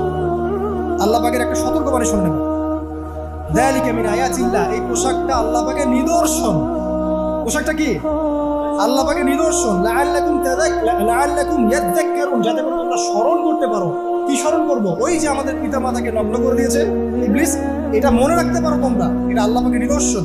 ইয়া বানি আদম, হে বনু আদম, লা ইয়াফতিনান্নাকুমুশ শাইতান। এবার শোনেন, আল্লাহ পাক আমাদেরকে বলছেন, হে বনু আদম, লা ইয়াফতিনান্নাকুমুশ শাইতান, শয়তান যেন আবার তোমাদেরকে ফিতনায় ফেলতে না পারে। পৃথিবীতে তোমরা থাকবে, শয়তানের বহু দোসর তোমাদের সামনে থাকবে, ডানে বামে, যে ডান থেকে আসবে, বাম থেকে আসবে, হ্যাঁ, সামন পিছন থেকে আসবে, মিডিয়ার মধ্যে দিয়ে তোমাদের ঘরে ঘরে ঢুকে যাবে শয়তানের দোসর। লা ইয়াফতিনান্নাকুমুশ শাইতান, শয়তানের দোসররা যেন তোমাদেরকে ফিতনায় ফেলতে না পারে। কে বলছেন? আল্লাহ পাক বলছেন। কিরকম ফিতনা? কামা আখরাজা আবাওয়াইকুম মিনাল জান্নাহ, ঠিক যেভাবে শয়তান তোমাদের পিতা মাতাকে জান্নাত থেকে বের করে দিয়েছিল, ওই রকম ফিতনায় যেন ফেলতে না পারে। ঠিক আছে? ওয়ায়ানজিউ আনহুমা লিবাসাহুমা, এবং শয়তান তোমাদের পিতা মাতার লেবাস খুলে ফেলেছিল, ভগ্ন করে দিয়েছিল, ভগ্নতা, বেহায়াপনা, অশ্লীলতা শিখিয়েছিল, ওইদিকে ধাবিত করতে চেয়েছিল। শয়তানের দোসররা যেন এটা করতে তোমাদের সাথে না পারে, সতর্ক থাকবে। লিউরিয়াহুমা সাওআতিহিমা, যাতে করে তোমাদের লজ্জাস্থানটা উন্মুক্ত হয়ে যায়। ইন্নাহু ইয়ারাকুম, নিশ্চয় শয়তান তোমাদের সবাইকে দেখতে পায়। হুয়া ওয়া কাবিলুহু, সে এবং তার পুরো কবিলার লোকজন, মিন হাইসু লা তারাউনাহুম, এমন জায়গা থেকে যে জায়গা তোমরা দেখতে পাও। আর শয়তান এবং তার অনুসারী যারা আছে, মানুষ আর জিন, তারা তোমাদেরকে দেখতে পারে এমন জায়গা থেকে যা তোমরা দেখো না। আমরা যারা এই বিশ্বে আছি, আমরা সবাই এখন খেলার পুতুলের মতো খেলছি, যারা নিয়ন্ত্রণ করে বিশ্ব, এদেরকে কেউ দেখতে পারে না। এরা মানুষ শয়তান, কথা বুঝতে পারছেন? আর এমনি জিন শয়তান যারা আছে, এদেরকে তো আমরা দেখতে পারি, অনেক দূর থেকে তারা আমাদেরকে দেখতে পায়। আল্লাহ পাক সতর্ক করছেন এটা। ইন্না জাআলনা আশ-শায়াতিনা আউলিয়া লিল্লাযিনা লা ইউমিনুন, শোনেন, নিশ্চয়ই যারা আমার প্রতি ঈমান আনে না বা আমার অবাধ্য হয়, আমার আদেশ মানে না, তাদের সাথে আমি শয়তানকে বন্ধু বানিয়ে দিয়েছি। বুঝলেন কেন বললাম এরা মানুষ শয়তান? বিকজ এদেরকে আল্লাহ পাক শয়তানের বন্ধু বানিয়ে দিয়েছেন, শয়তানের বন্ধু। অন্য সূরায় আছে, শয়তান, জিন শয়তান মানুষ শয়তানকে ওহী করে। জিন শয়তান মানুষ শয়তানের মাথায় এসব বুদ্ধি ঢালে, শয়তানি বুদ্ধিগুলো শয়তান মানুষের মাথায় ঢালে। মানে মানুষ মাথাটা আগে সে রিড করেছে, কাকে কোন দিক দিয়ে রিসিভ করা যাবে। ঠিক আছে? আচ্ছা, এরপরে আরো আল্লাহ পাক বলেন, ওয়াইদা ফাআলু ফাহিশাতান, তারা যখন কোনো ফাহিশা কাজ করে, নোংরা বেহায়ার মতো কাজ করে, ক্বালু, তারা বলে, ওয়াজাদনা আলাইহি আবানা, এরকম করেই আমরা আমাদের পিতা মাতাদেরকে পেয়েছি। আর যুগ যুগ ধরে এই সংস্কৃতি চলে আসছে, নগ্নতার সংস্কৃতি, বলে না? কথা বুঝতে পারছেন না? এই কথাই তারা বলে, যেটা কোরআনে আছে। আল্লাহ পাক বলছেন, ক্বালু ওয়াজাদনা আলাইহি আবানা, তারা বলে আমাদের পিতৃপুরুষদেরকে আমরা হাজার বছর থেকে দেখেছি এইভাবেই ড্রেস আপ, এমনি ব্লাউজ ছাড়া শাড়ি পরতে দেখেছি, এমনি দেখেছি পেট বের করে চলতে, এমনি দেখেছি এই শর্ট কামিজ পরে চলতে, নগ্ন হয়ে চলতে। এখন তো বিকিনি সংস্কৃতি আসে, এবং এটা মুভমেন্ট চলছে, মানে মানুষের দেহ থেকে কাপড় খুলে ফেলার মুভমেন্ট, আন্দোলন শুরু হচ্ছে। ঠিক আছে? এবং দোহাই হচ্ছে আমরা হাজার বছর থেকে এমনিই চলছে। এই যে আল্লাহ পাক বলছেন, ক্বালু ওয়াজাদনা আলাইহি আবানা, আমরা এর উপরে আমাদের পিতা মাতাদেরকে পেয়েছি। ওয়াল্লাহু আমারানা বিহা, এরা আরো বলে আল্লাহ আমাদেরকে এই আদেশ করেছেন। নাউযুবিল্লাহ। আল্লাহ বলছেন, আল্লাহ পাকের আদেশ কি? কুল ইন্নাল্লাহা লা ইয়া'মুরু বিল ফাহশা, নিঃসন্দেহে আল্লাহ পাক কোনো ফাহেশা কাজের আদেশ করতেই পারেন? নিঃসন্দেহে আল্লাহ পাক কোনো ফাহেশা, বেলাল্লাহপনা, বেহায়ার কোনো আদেশ, বেহায়া কোনো কাজের আদেশ করতে পারেন না। আতাকুলুনা আলাল্লাহি মা লা তা'লামুন, তোমরা কি আল্লাহ সম্পর্কে এমন কথা বলছো যে কথা তোমরা জানো না? এই পর্যন্ত থাক। এবার আসেন বাস্তবতায় আসেন। এতটুকু যে আমরা হিস্ট্রির সূচনার কথাগুলো বললাম, এখানে আপনারা কিন্তু প্রথম একটা দলিল পেলেন মানুষের দেহ থেকে পোশাক খুলে ফেলে। এরপর আমি পুরো কোরআনটা ঘাটার চেষ্টা করেছি। আদম আলাইহিস সালাম থেকে শুরু করে মুহাম্মদ সাল্লাল্লাহু আলাইহি ওয়াসাল্লাম পর্যন্ত হাজার হাজার শতাব্দী চলে গেছে, তাই নাই? হাজার হাজার বছর চলে গেছে, বহু জাতি এসেছে, বহু জাতি চলেও গেছে। আমরা কি প্রথম জাতি নাকি? এর আগে কত জাতি পৃথিবীতে এসেছে, চলেও গেছে, গেছে না? আচ্ছা, কোরআন ঘেটে ঘেটে ক্লান্ত হয়ে যাওয়ার পর আমরা এমন কোনো জাতি পাচ্ছি না যাদের কথা আল্লাহ পাক বলেছেন যে আমি তাদেরকে ধ্বংস করেছি অশ্লীলতার কারণে বা এই আপনার বেলাল্লাপনার কারণে বা ফাহেসা কাজের কারণে। সরাসরি এই একটা কারণ দেখে আল্লাহ পাক কোনো কওমকে ধ্বংস করেছেন খুব রেয়ার, খুঁজে পাওয়া যাচ্ছে না। শুধু 3টা জায়গা বের করতে পেরেছি। কয়টা জায়গা? 3টা। 1 নম্বর দেখেন, আদম আলাইহিস সালাম পরে নূহ আলাইহিস সালাম না, এই জাতিটাকে আল্লাহ পাক ধ্বংস করেছেন না? এই ধ্বংসটাকে আল্লাহ পাক এই বেপরদামির কারণে করেছেন, অশ্লীলতার কারণে করেছেন, পোশাকের অপসংস্কৃতির কারণে করেছেন, করেন শিরকের কারণে করেছেন। কি কারণে? শিরক। আল্লাহ পাক সবাইকে ডুবিয়ে মেরেছেন, কিন্তু ওরা যে নগ্ন পোশাক পরে রাস্তাঘাটে চলাফেরা করতো এই কথাটা কিন্তু আল্লাহ পাক বলেন। তার মানে ওদের পাপ এটা ছিল না। এরপর ইব্রাহিম আলাইহিস সালামের কওম কি এই কারণে ধ্বংস হয়েছে? অশ্লীলতার কারণে ধ্বংস হয়েছে? বেহায়াপনার কারণে ধ্বংস হয়েছে? নগ্নতার সংস্কৃতির অপচর্চার কারণে ধ্বংস হয়েছে? না। শিরকের কারণে। আদ জাতি এই কারণে? না। সামুদ জাতি এই কারণে? না। একটা জাতি পাওয়া যায়, তার নাম কওমে লূত। কি নাম? কওমে লূত। এই লূত কওম ছিল সমকামী। তারা মেয়েদের সাথে বিবাহ বন্ধনে আবদ্ধ হতো না, বরং ছেলেদের ছেলে ছেলে জেনা করতো না। এই একটা জাতি পাচ্ছি ইতিহাসে যারা অশ্লীলতার কারণে, ফাহেসা কাজের কারণে, সমকামিতার কারণে, নোংরামির কারণে আল্লাহ পাক পুরো উপরে উঠিয়ে নিচে নামিয়ে ধসিয়ে দিয়েছে। এই একটা জাতি পেলাম। আরেকটা জাতি পাওয়া যায়, তার নাম হচ্ছে বানু ইসরাইল। কি নাম? বানু ইসরাইল। আল্লাহ রাসূল সাল্লাল্লাহু আলাইহি ওয়াসাল্লাম বলছেন যে তোমরা দুনিয়া থেকে বেঁচে থাকো এবং নারীর ফিতনা থেকে বেঁচে থাকো। কারণ বানু ইসরাইল মানে মূসা আলাইহিস সালামের যে কওম ছিল, এই কওমের মধ্যে প্রথম ফিতনা দেখা দিয়েছিল মেয়েদের ব্যাপারে। এই একটা পেলাম যে মেয়েদের কারণে, বেহায়াপনার কারণে, অশ্লীল পোশাকের কারণে, নগ্নতার কারণে একটা সভ্যতাকে আল্লাহ পাক শাস্তি দিয়েছে। দুটো পাওয়া গেল, ঠিক আছে? একটা লূত, একটা হচ্ছে বানু ইসরাইল, ঠিক আছে? আর একটা পাওয়া যায় এটা জোর করে, সেটা হলো নবী মুহাম্মদ সাল্লাল্লাহু আলাইহি ওয়াসাল্লাম নবী হওয়ার ঠিক আগের সময়টা, যেটাকে আমরা কি বলি আইয়ামে জাহিলিয়াত। ওই সময়ে মেয়েদের জেনাটা ব্যাপক ছিল, ব্যভিচারটা ব্যাপক ছিল, পরকীয়াও ছিল, বৈবাহিক তেমন কোনো অধিকার ছিল না। এমনও হতো যে একটা মেয়ের সাথে 8-10 জন পুরুষ সহবাস করতো, করার পরে সেই মেয়ে যখন গর্ভবতী হতো, তার বাচ্চা প্রসব করার পর সেই মেয়ে 10 জনকে ডেকে দাঁড় করাতো, দাঁড় করিয়ে বলতো যে অমুকে হচ্ছে আমার এই বাচ্চার মা, তারপরে এর সাথে বিয়ে হতো। চিন্তা করতে পারেন তো? নারীদের যে বৈষয়িক অধিকার, ধর্মীয় অধিকার, আপনার পোশাকের অধিকার, স্বাধীনতার অধিকার, সম্পত্তির অধিকার ছিল না। এই একটা সভ্যতা পাওয়া যাচ্ছে। তাহলে 3টা আমরা বের করতে পারলাম। কথা ঠিক আছে? আচ্ছা, এবার আসেন এই 3টা সভ্যতার পর নবী সাল্লাল্লাহু আলাইহি ওয়াসাল্লাম যখন নবী হলেন, তখন তিনি সমস্ত অশ্লীলতার শেকড়টাকে উপরে ফেলে দিলেন। সভ্যতার ইতিহাস থেকে শুরু করে আমরা যত জাতির ধ্বংস দেখছি, এই ধ্বংসগুলো শিরকের কারণে হয়েছে, কুফরির কারণে হয়েছে, অবাধ্যতার কারণে হয়েছে। মাত্র কয়েকটা জাতির ক্ষেত্রে অশ্লীলতা, বেহায়াপনা, আপনার ফাহেসা কাজ, এগুলোর রিজন দেখানো হয়েছে।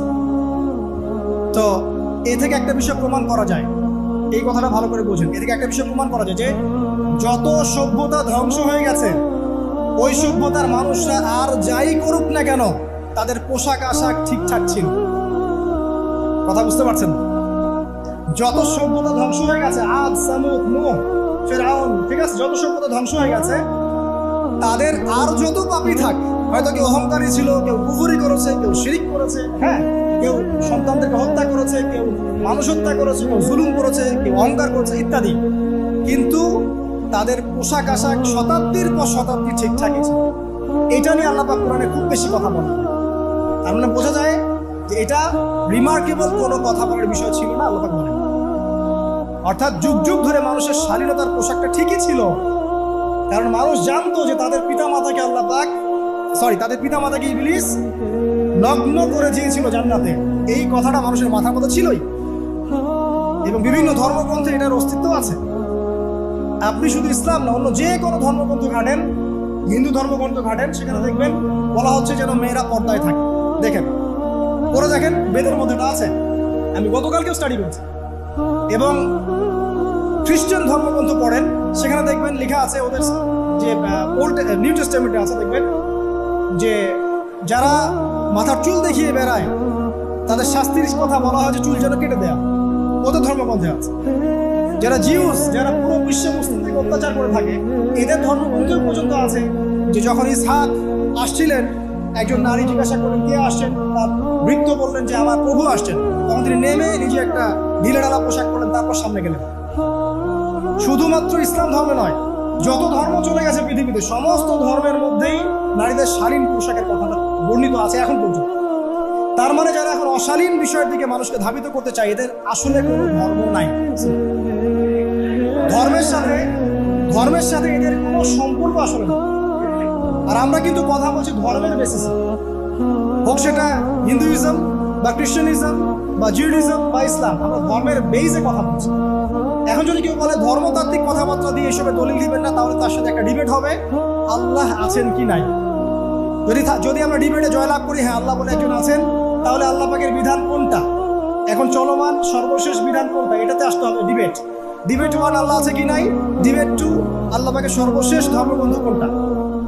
এই তো এই দুইটাতে আমরা যদি জয়লাভ করি, এবং ইনশাআল্লাহ আমরা সেটা করবো, এটাতে আমাদের কেউ ঠেকাতে পারবে না ইনশাআল্লাহ, এটাই সত্য, তাহলে মানুষের উপর ওয়াজিব হয়ে যাবে এটার উপর আমল করা।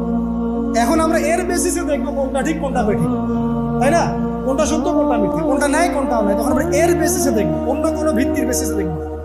এখানে চেতনা, যুগ যুগ ধরে চলে আসা সংস্কৃতি, আমাদের বাপদাদা তো হয়, এইসব ইস্যু টানা যাবে। বেস হবে কি কোরআন এবং সুন্নাহ, এবং অন্যান্য ধর্মগ্রন্থগুলো যদি ওটাতে রাজি থাকে ওটাতেও, কারণ প্রত্যেকটা ধর্মগ্রন্থেই বলা আছে স্বাধীনতার কথা, লম্বা ঢিলেঢালা পোশাকের কথা, হোক সেটা হিন্দুইজম বা খ্রিস্টানিজম বা জিউডিজম। পরে দেখেন, না থাকলে আমার কাছে আসেন, প্রতিটা ধর্মগ্রন্থে এটা কথা লিখা আছে। এবার আসেন, সর্বশেষ নবী মুহাম্মদ সাল্লাল্লাহু আলাইহি ওয়াসাল্লাম যখন নবী হন, আরবের ওই চিত্রটা, জেনা, ব্যভিচার, পরকীয়া, অশ্লীলতা, এটাকে সমূলে উপড়ে ফেলে দেন 23 বছরের মধ্যে।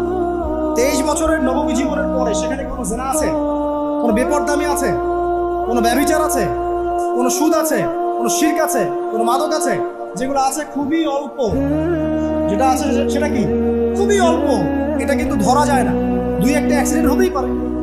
সাহাবীদের যুগেও নামাজ পড়তে গিয়ে কোনো একজন দেখা গেছে অ্যাক্সিডেন্ট হয়ে গেছে, জেনা হয়ে গেছে, এটা তো রেয়ার ঘটনা। এক্সেপশনাল সামথিং কি এক্সাম্পল হতে পারে, যেটা কমন সেটা হচ্ছে এক্সাম্পল। মানে আপনি বলবেন যে মেয়েদের শালীনতার কথা এবং এর কারণে ধর্ষণের সংখ্যা বৃদ্ধি হচ্ছে, এই কথা আপনি যখন বলবেন, কিছু মানুষ আপনাকে বলবে যে তাহলে বোরখাওয়ালা মেয়ে কেন ধর্ষণ হচ্ছে, তাহলে বাচ্চা কেন ধর্ষণ হচ্ছে। আপনাকে বলছি পরিসংখ্যানটা কতটুকু, কেন হচ্ছে সেটা আমরা জবাব দিব, আগে বলছি পরিসংখ্যান কতটুকু।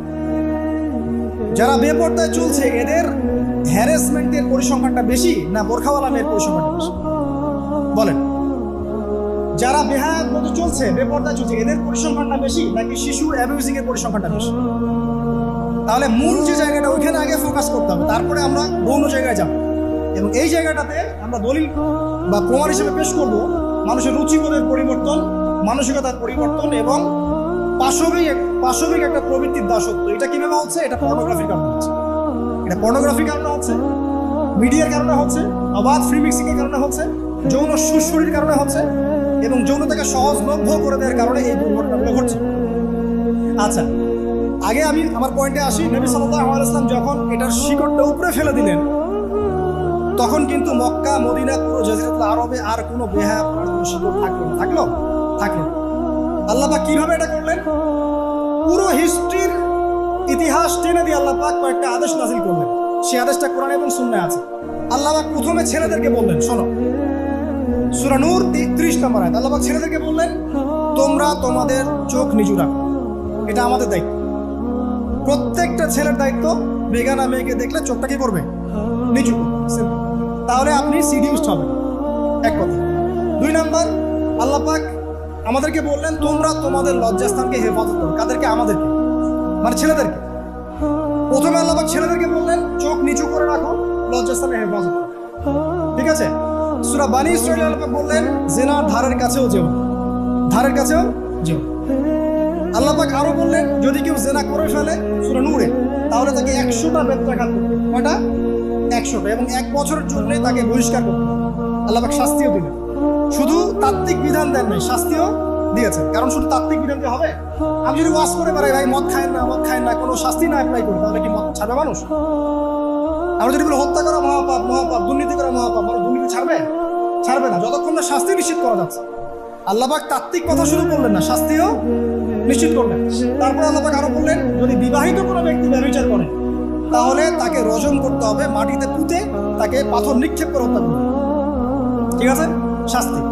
এরপরে দেখেন আল্লাহ পাক মেয়েদেরকে বলছেন তোমরা মূলত ঘরে থাকো, যদি বাইরের পরিবেশ তোমাদের অনুকূলে না থাকে তোমরা ঘরে অবস্থান করো। ওয়াকরনা ফি বুয়ুতিকুন্না ওয়ালা তাবাররুজনা তাবাররুজাল জাহিলিয়াতিল উলা। তোমরা মূলত ঘরে থাকো। জাহিলি যুগে মেয়েরা যেভাবে নিজেদেরকে প্রদর্শন করে বেড়াতো, এই কাজটা তোমরা করো না।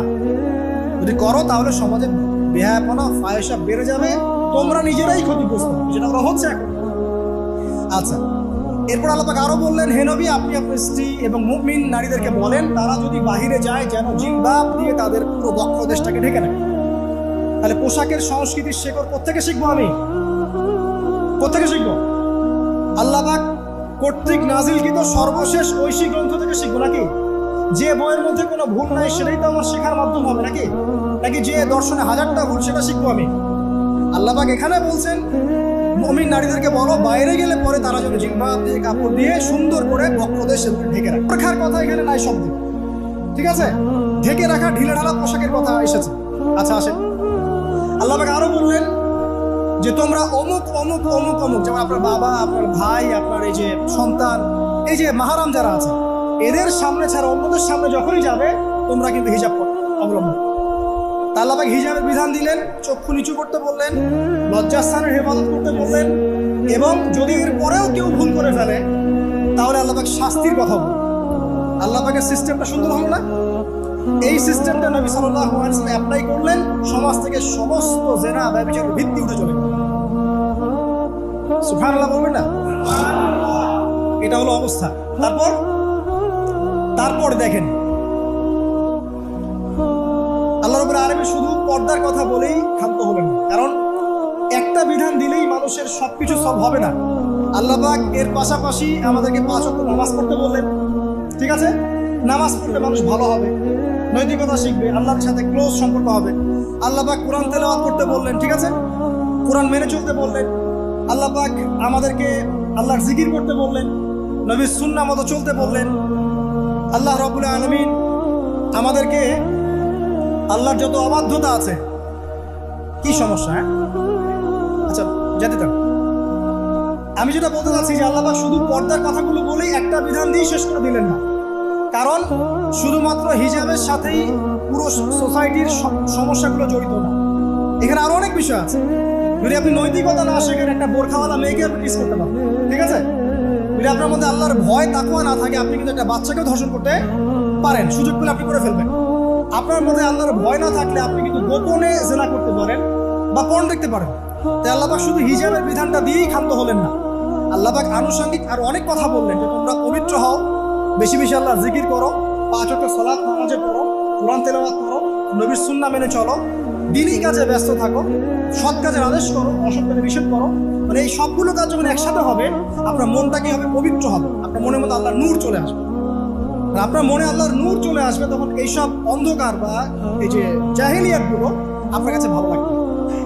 যখন আপনার ইন্টারনাল যে সোলটা আছে এটা যখন এনলাইটমেন্ট হবে আল্লাহর নূর দিয়ে, তখন আপনার কাছে এসব হারাম প্রিমিক্সিং, হারাম পরকিয়া, আপনার জিনা, আপনার ব্যভিচার, পর্ন, এগুলো বিভীষিকাময় মনে হবে, আপনার কাছে ভালো লাগবে। আল্লাহ পাক অন্তর্জগৎটা পরিবর্তন করার জন্য আমাদেরকে এই সিস্টেমগুলো দিলেন।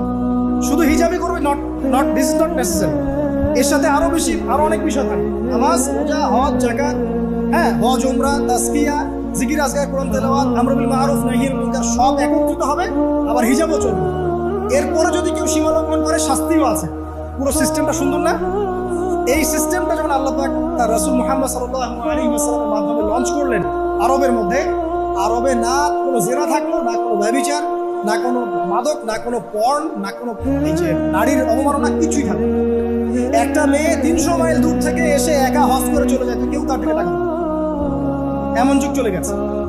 মহিলা সাহাবী রণকৌশল মানে যুদ্ধের বর্ম পরে উহুদে যুদ্ধ করেছেন, কেউ তার দিকে তাকায়নি। দেখিয়েছে? তাকায়নি।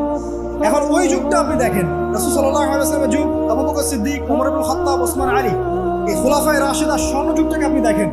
ওই যুগে আপনি রেপের হার কত পার্সেন্ট মহিলা রেপ হয়েছে? ওই যুগে কত পার্সেন্ট মেয়ে জেনায় লিপ্ত হয়েছে? ওই যুগে কত পার্সেন্ট ছেলে মেয়ে ধর্ষণ করেছে? ওই যুগে কত পার্সেন্ট নারীর শ্লীলতাহানি হয়েছে? কত পার্সেন্ট নারীকে টিজ করা হয়েছে? কত পার্সেন্ট মেয়েকে মার্ডার করা হয়েছে? কত পার্সেন্ট মেয়েকে যৌতুকের জন্য চাপ দেওয়া হয়েছে? একটু পরিসংখ্যানটা দেখেন আমাদের। সভ্যতা করতে লাফাচ্ছেন। ওই সভ্যতায় যা হয়ে গেছে, নবী সাল্লাল্লাহু আলাইহি ওয়াসাল্লাম থেকে শুরু করে খোলাফায়ে রাশিদ থেকে যা হয়েছে, এই পার্সেন্টেজগুলোর সাথে বর্তমান পার্সেন্টেজকে মিলান, মিলবে? ওই যুগে রেয়ার জেনা 2-1টা হয়েছে। মদ খেয়েছে মানুষ রেয়ার কয়েকজন, মানুষ ব্যভিচার করেছে রেয়ারলি 2-4 জন, 100 বছরে 2-4 জন। ওই যুগে দেখবেন মানুষ পরকীয়ার নামই জানতো না, সমকামিতা কি জিনিস মানুষ জানতোই না, শর্ট পোশাক, বিকিনি সংস্কৃতি কি মানুষ জানতো না, ঠিক আছে? আনকভার ইউ, এই যে মুভমেন্ট চলছে, এগুলোর মানে কি মানুষ জানতো না, জানতো? ওই যুগে কি মুসলিমরা পিছিয়ে ছিল? জ্ঞান বলেন, বিজ্ঞান বলেন, অর্থনীতি বলেন, রাজনীতি বলেন, সমরনীতি বলেন, অস্ত্রশস্ত্র বলেন, কোন সেক্টরে কি মুসলিমরা তখন পিছিয়ে ছিল কিনা? উত্তর দেন, পিছিয়ে ছিল? ছিল না। তাহলে স্বর্ণযুগ আমরা কোনটাকে বলবো? এই বর্তমান দাজ্জালীয় সভ্যতাকে স্বর্ণযুগ বলবো, নাকি খোলাফায়ে রাশিদার এবং নবী সাল্লাল্লাহু আলাইহি ওয়াসাল্লাম রেখে যাওয়া যুগটাকে স্বর্ণযুগ বলবো? তাহলে ওই যুগ যদি স্বর্ণযুগ হয়, তাহলে ওই যুগের সুন্নাহ এ যুগে অ্যাপ্লাই করতে হবে না? তাহলে ওই যুগের সমস্যা যেমন দূর হয়েছে, এই যুগের সমস্যা দূর হবে না? এই সহজ বাংলা কথাটা বললে কি আমরা মৌলবাদী হয়ে যাব? এই সহজ বাংলা কথা বুঝতে গিয়ে কি আমি ধর্মান্ধ হয়ে যাব, ব্যাকডেটেড হয়ে যাব? এই কথাটা আমরা বলতে এখন সাহস পাই না। কি কারণ? সভ্যতার ইতিহাস ঘেটে দেখেন, ওই সভ্যতাই ছিল জ্ঞানে, শিল্পে, অস্ত্রে, প্রযুক্তিতে, অর্থনীতিতে মুসলিমরা একদম সর্বশেখর। কোন একজন মুসলিমকে হত্যা করার কেউ সাহস করেছিল? একজন মুসলিম নারীকে ধর্ষণ করার কেউ সাহস করেছে? একজন মুসলিম শিশুকে কেউ বোম মারে হত্যা করেছিল? আজকে বিশ্বের দিকে আপনি তাকিয়ে দেখেন, শত শত নারী ধর্ষিত হচ্ছে, শত শত বোমা মেরে আমাদের বাচ্চাদেরকে হত্যা করা হচ্ছে, মুসলিমদেরকে পুরো ডমিনেট করা হচ্ছে। আজকে রাজনৈতিক নিয়ন্ত্রণ, অর্থনৈতিক নিয়ন্ত্রণ, পলিটিক্যাল, আপনার সোশ্যাল মিডিয়া, প্রযুক্তি যা যা আছে সব নিয়ন্ত্রণ পশ্চিমাদের হাতে, সমস্ত নিয়ন্ত্রণ ধরে। এই যে পালাবদল হলো সময়ে, এটা কেন হলো? বিকজ 1 নাম্বার ইস্যু হচ্ছে আমরা কোরআন এবং সুন্নাহ থেকে দূরে সরে আসছি। 2 নাম্বার, আমরা শয়তানের সেই ধোঁকায় পড়ে গেছি, যে ধোঁকা থেকে আমরা বেরোতে পারিনি। আল্লাহ পাক সতর্ক থাকতে বলেছিলেন। 3 নাম্বার, আমরা ইলম চর্চা ছেড়ে দিয়েছি। 4 নাম্বার, হক কথা বলাও ছেড়ে দিয়েছি। 5 নাম্বার, সৎ কাজের আদেশ, অসৎ কাজের নিষেধ ঠিকঠাক মতো হচ্ছে না। 6 নাম্বার, দেখেন আমরা জানি যারা আমল ঠিক মতো করছি না। 7 নাম্বার, আমরা বক ধার্মিক হয়েছে, বক ধার্মিক, খালি নামাজ, রোজা, হজ, জাকাত আর তাসবিহর মধ্যে ইসলাম, বাকি কোনো জায়গায় ইসলাম নাই, কোনো জায়গায় ইসলাম নাই। সমস্যা এগুলা দেখবেন, পরিবারের কাঠামো ভেঙে যাচ্ছে। আমরা কোরআন সুন্নাহকে হাতে নিয়ে ওয়ার্ল্ডকে চ্যালেঞ্জ করতে পারি নাই, ডিল করতে পারি নাই। এবং পশ্চিমা এবং অন্যান্য সভ্যতার যে নোংরা মতাদর্শগুলো আছে, এগুলোকে ঢালাওভাবে আমরা গ্রহণ করেছি এবং আস্তে আস্তে আস্তে আস্তে পুরো মুসলিম বিশ্বে এগুলো ছড়িয়ে গেছে। এখন আপনি পেপার পত্রিকা খুললে দেখবেন 4টা 5টা 10টা দর্শন, এই মেয়ে রেপ, এই মেয়ে ডাকাতি, ওইখানে হত্যা, এখানে যৌতুক, এখানে অমুক তমুক, সুদ, ঘুষ, সেনা ব্যবচার, নিত্য নৈমিত্তিক ব্যাপার। কারো এগুলো নিয়ে কোনো মাথা ব্যথাও নাই, এগুলো খুব সিম্পল সাধারণ ব্যাপার এখন আমাদের কাছে।